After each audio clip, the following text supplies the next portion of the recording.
Welcome to the number 26 seed in this deep dive series, this roster breakdown of the Houston Rockets, coming in just ahead of the Pistons, ironically, coming in just behind the Pistons in the draft lottery. Now, obviously, last season they had a tough year. I think they won 17 games, going 17-55 last year, 15th in the Western Conference, and I believe that was the worst record in the entire NBA. Of course, they didn't win the lottery, but they didn't lose the lottery so much. They did fall to number 2, and they drafted my 1A to number 1 Cade Cunningham with Jalen Green, who I believe was a consensus top 2 pick at the very least. A lot of people like me had Jalen Green projected higher because of that higher ceiling than Cade Cunningham has. Of course, still yet to be seen. Obviously, this team is in full-on rebuild mode now. They have no Cliff Paul. They have no Russell Westbrook. They just traded away James Harden. And hell, probably John Wall's going to be on his way out as well, pending any team wants to absorb that horrible contract that he's still on, or if he just plays anything like a quality point guard, a top team like the Clippers or the 76ers or maybe the Celtics would not hesitate to see if he could bolster their chances to winning a championship in the upcoming season. They do have some very nice potential that they found in late draft picks or undrafted guys, Kyrie Thomas, KJ Martin, Kenyon Martin Jr., Armani Brooks, Jay Sean Tate. Those guys were great for them despite their horrible record, and there's one thing about the Houston Rockets that if anybody actually watched the games, I believe in Steven Silas. His teams played their asses off, regardless of the score, despite the fact that they sucked as a team, despite the fact that they had the worst record in the NBA. They never quit on a game. They always played their hearts out, left everything on the court, and even though it often ended up in a loss, they still tried their damnedest, and it's good to see that on a losing team. How is it going to be in this sophomore season for Steven Silas? I think it's going to be a lot better. They did have like 30 different lineups. They, of course, dealt with James Harden and whatever went on with him. They dealt with trading him away, getting in the draft picks, trading for Victor Oladipo, trading for Karis LeVert, sending those guys out, the Kevin Porter Jr. issue in and out, injuries up the wazoo. They just could not maintain a steady lineup, but that did help them find a couple good guys like I said, Brooks, Tate, Martin, and Thomas. They had to bring in some other guys like Cam Oliver and Anthony Lamb, just a whole bunch of moves that they had to make just to field a competent roster of NBA players. But that said, the future looks bright for them. They're going to have to figure out what to do with their redundancies. They have a couple undersized shooters in Brooks and Thomas. They have some undersized stretch fours in Tate and Martin. But they do have a very good draft pick situation. If I look at it now, I don't know the protections on it, but they have their first. In 2023, they have Brooklyn's first, their first, and the Milwaukee Bucks' first. In 2024, they have Brooklyn and their first. In 2025, they have a Brooklyn or Oklahoma City Thunder, I assume whichever is best, and their first. Basically, they have every one of Brooklyn's pick for the next few years and a couple swaps with Milwaukee or in Golden State. So anyway, they ended last season on the 28th seed in the power rankings, and they didn't move up that much, 26th. Hopefully the pieces are going to come together. Hopefully they can survive the injury bug, and they're going to kind of figure out this roster situation and what they're going to do with some of those players. Let's move on to the point guard position, where I have John Wall, DJ Augustine, and I couldn't figure out who to put for a point guard 3. They really only have 2 primary point guards, and then Kevin Porter Jr., which I'll touch on later. So I put Kyrie Thomas. You could put Armani Brooks. You could put any of those undersized guards there. But just for the means of what we're doing here, Kyrie Thomas is point guard 3. John Wall is point guard 1, earning them the 26th point guard rank in the NBA right now. Not great. Of course, John Wall coming over in that trade with Russell Westbrook lost a lot of speed naturally. He tore his Achilles. I believe he was dealing with a knee injury before that. Just a brutal injury situation with him. He's starting to age as well.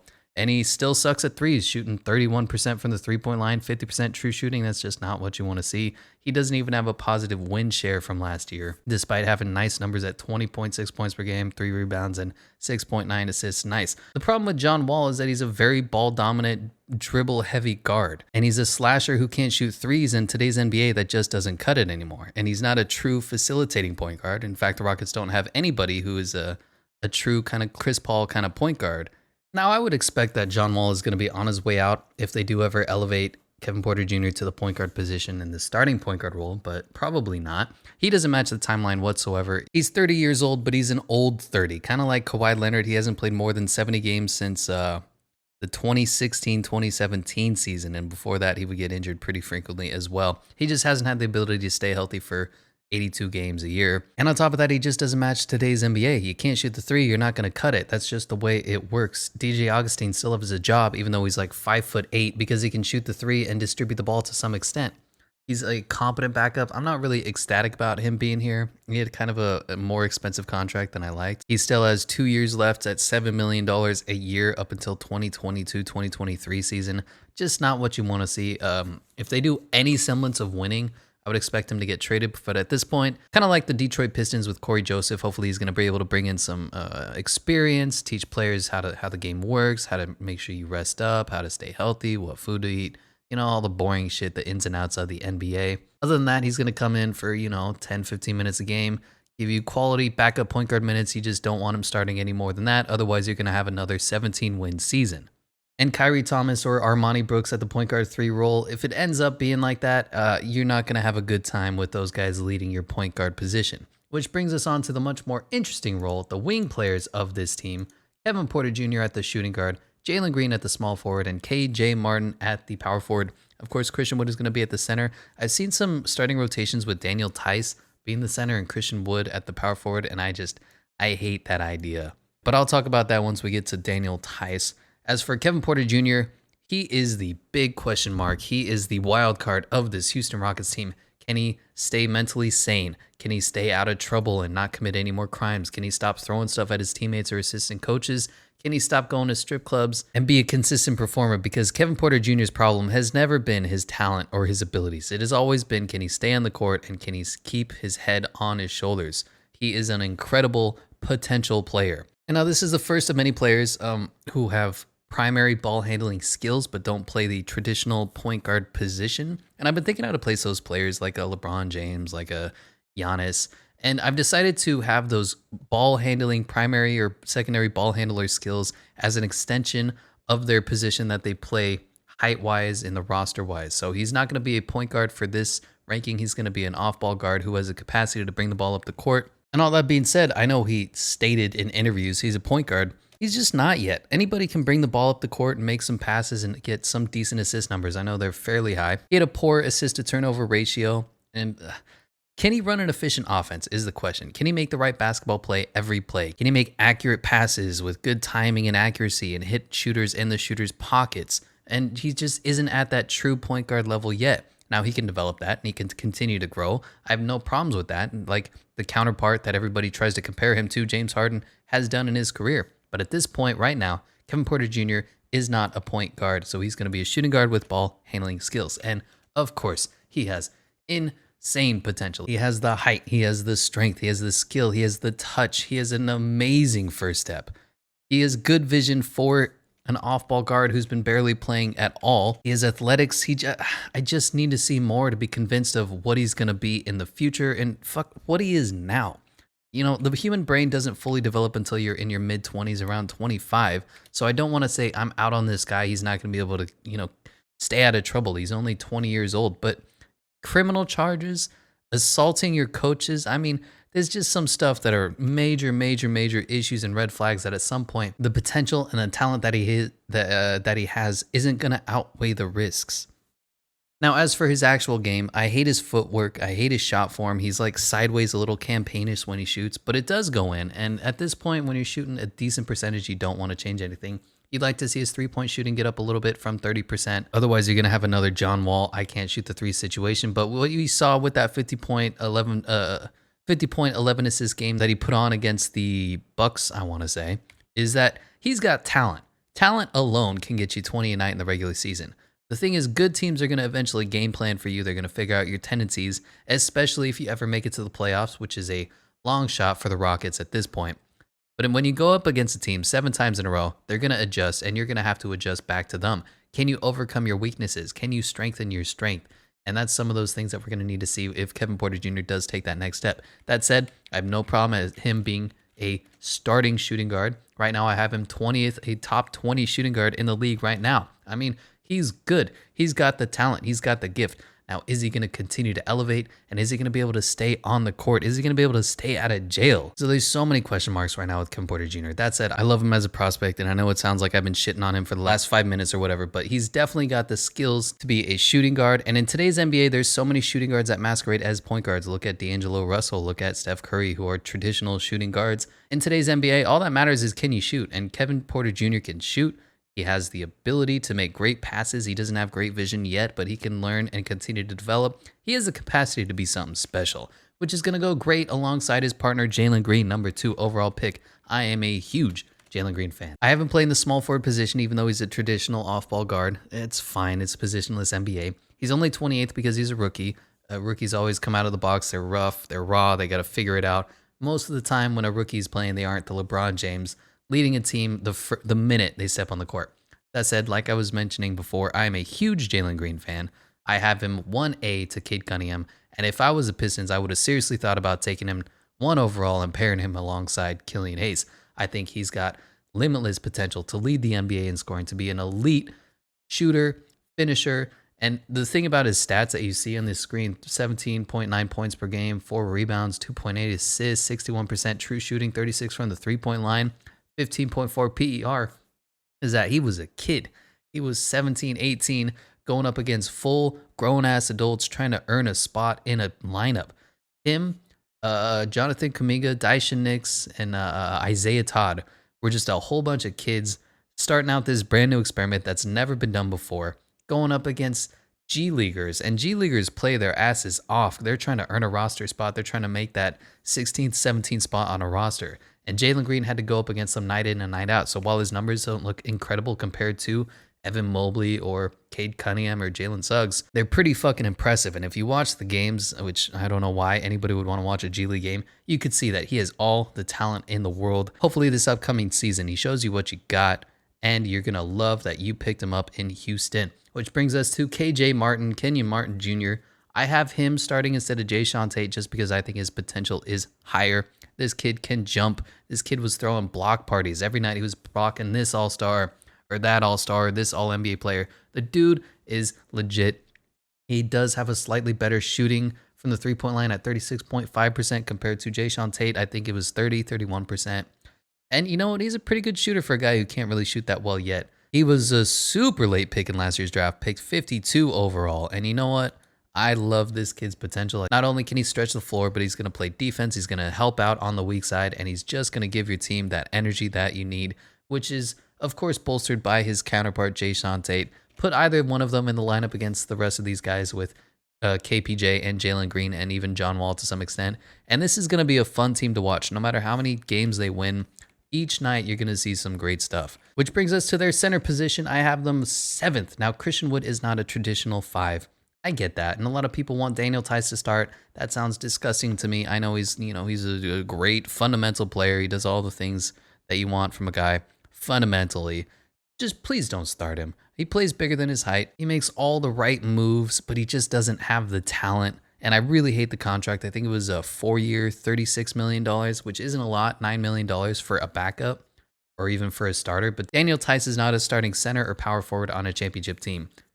Please, Rockets front office, have him come off the bench. As for Christian Wood, I was really impressed with what I saw from him last year. Now, the only reason he didn't win Most Improved Player award was because Julius Randle became the best power forward in the NBA for a stretch. So you can't quite beat Julius Randle when it comes to that, but he's a quality stretch 5, and he would have been a quality stretch 5 on the last team he was on, the Detroit Pistons, by the way.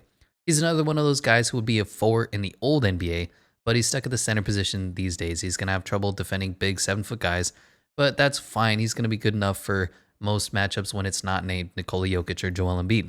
Now, he can stretch the floor. Great. He's on a great contract, 3 years, $41 million. And I know Rockets fans want him at the 4, but that's just not today's basketball. He's a decent defender. He's very fast for his size. I love his ball fake from the three-point line. He takes 2 dribbles and just yams it in your face in a fucking blur. He's very skinny. He's very lanky. He's got long arms. And it's going to be better for injuries with his kind of light frame. He does have some injury concerns, and there's that lack of strength. I would like to see them pick up a JaVale McGee, a Dwight Howard kind of center, somebody who's going to be able to bang whenever Christian Wood goes out of the game. I always say you need 2 point guards and 1.5 centers. Christian Wood is that 1.5 center that can stretch the floor. He can rim protect to some extent. You need somebody who's 7'2" and going to block anybody. And Daniel Theis doesn't have that. And their pick Alperen Şengün doesn't have that as well.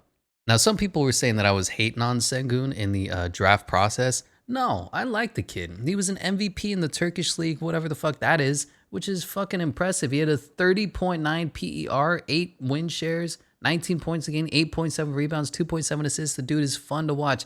He is almost Nikola Jokic ball skills when he's in the paint, posting up, flipping, diving, spinning around other people, and just making them look silly. Problem is, he's undersized. He's barely 6'9" in shoes. If you see that Hassan Whiteside, Alperen Şengün side-by-side picture, the dude is just short for a big man. And to match that, he doesn't have any foot speed whatsoever. If you look at a Draymond Green, he can switch onto any position, defend any players from 7'2" to 6'1".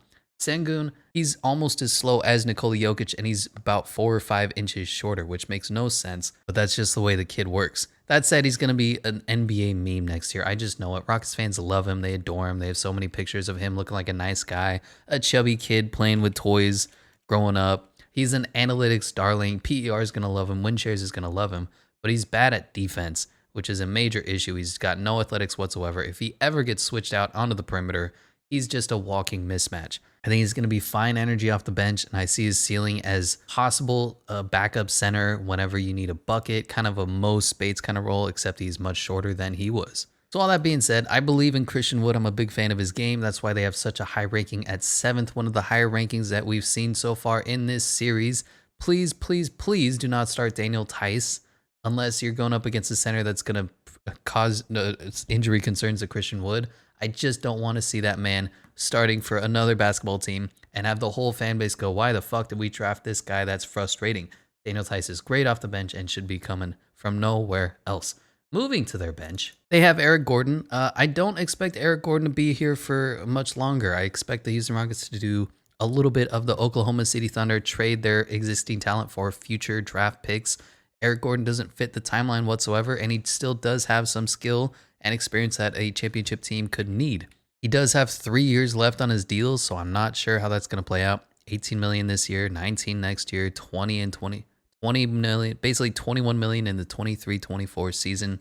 So either he's going to have to get bought out and the Houston Rockets are going to be paying him for a while, or a team that has the cap space or a trade exception is going to trade for him. He is 32 years old. His game was never predicated on his athletic skills, so he does shoot the ball well. He has decent ball handling.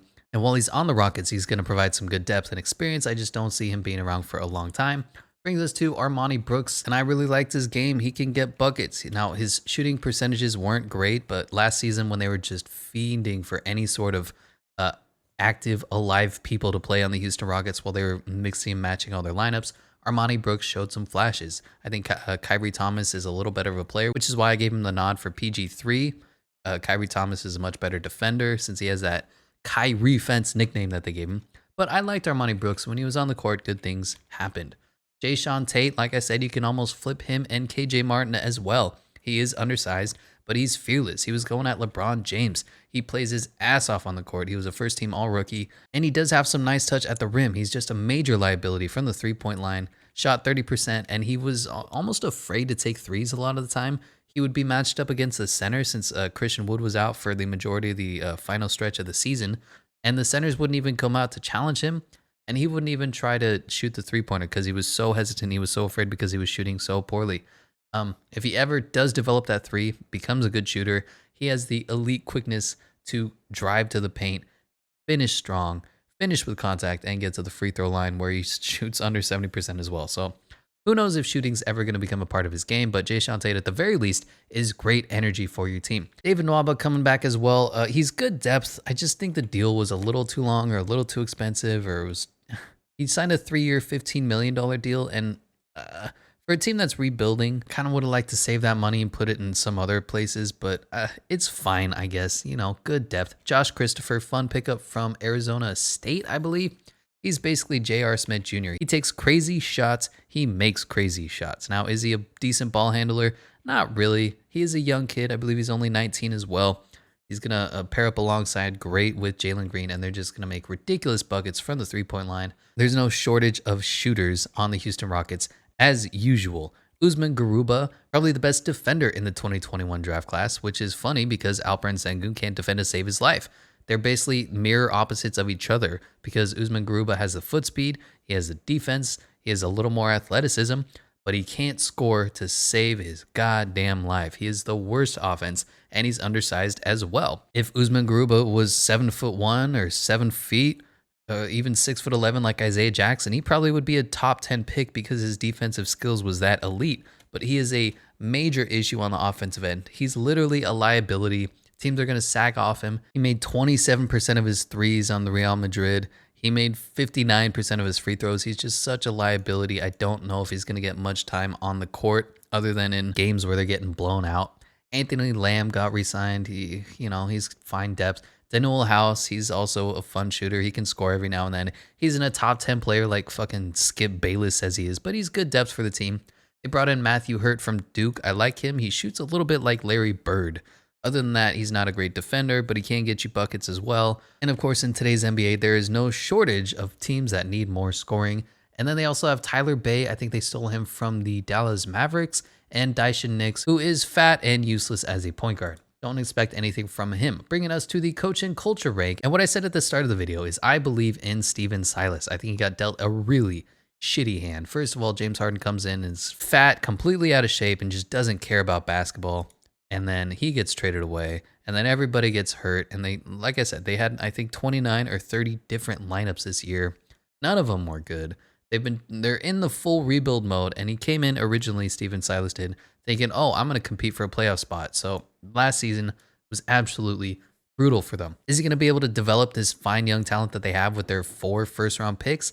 I don't know. That's yet to be seen. He is a first-time coach, but I believe in him. He probably knows a thing or two about basketball, being the son of Paul Silas. I believe in the Rockets culture, even though they got rid of Daryl Morey. Tillman Fertitta's been a fine owner. He's shown that he does whatever it takes to get into the playoffs, put his team in positions to win no matter the cost. Went out and traded everything for a Cliff Paul. Went out and traded Cliff Paul for a Russell Westbrook. He's just doing whatever he can to win. Jury's still out on Rafael Stone. We'll see how they handle this upcoming seasons. I think the future, though, is very bright in Houston as well, with Jalen Green, who I think is going to be an elite NBA player, probably a top 10 in the NBA when he reaches his peak kind of player. I think if they draft another star alongside him, or they pick up somebody in free agency, bring over a Damian Lillard, bring over a Jason Tatum, whatever, match him up alongside with Jalen Green, I think this team has all the depth in the world from the draft. They have tons of future first-round picks from other teams, and they are sitting pretty right now. Of course, this upcoming season isn't going to be great. For the offseason moves, they did lose Kelly Olynyk, who, of course, I don't like that much. I talked about him in the Pistons video, but he was a major contributor to their team last season, probably their best player, which is more of a testament of the lineups they were putting out last season and the injuries that they had to deal with, but he played fine for them. Sterling Brown didn't come back. I think he's in Dallas now. He's just depth. Avery Bradley kind of aged out at this point in his career. They did bring in with their picks Jalen Green, Alperen Sengun, Josh Christopher, Usman Garuba, touched on all of them. Daniel Tice, I'm not a big fan of. Bringing us to their season projections, they're projected to win 26.5 games this upcoming season. Not going to be a fun year for the Houston Rockets. Championship odds are at the lowest of the low, 300-1. I think they're tied with the Thunder for having the worst odds. But the future's looking bright in Houston. The question is, are we going to be able to rein in Kevin Porter Jr.? Are we going to be able to develop Jalen Green and bring along this great talent that we found last year in Armani Brooks, Kyrie Thomas, KJ Martin, and Jay Sean Tate? Christian Wood is, of course, going to be the rock for the foreseeable future. He's probably going to get a mega extension once his contract is up. And so while next year's win-loss record isn't going to be great, the team is going to be very impressive to watch. Now, the ideal thing that's going to happen is they're going to trade John Wall, either for wing prospect or some draft picks or whatever. They're going to move Kevin Porter Jr. to the point guard position, and he's going to just show the league that he has the capacity to be a starting point guard. They're going to move Jalen Green to the 2. KJ Martin and Jay Sean Tate are going to figure out what they are going to do. And Christian Wood is going to be a stud, average 21 points and 10 rebounds a game. Josh Christopher is going to be great shooting depth. Usman Garuba is going to learn how to shoot, and Alperen Sengun is going to magically get faster and taller. That would be the ideal season for the Houston Rockets in the upcoming season. But check back in 2 or 3 years and the Rockets are going to be studs. Anyway, let me know what you think, what you agree with, what you disagree with, and I'll catch you in the next one where we unveil the 25th team in the 2021 Deep Dive Power Rankings.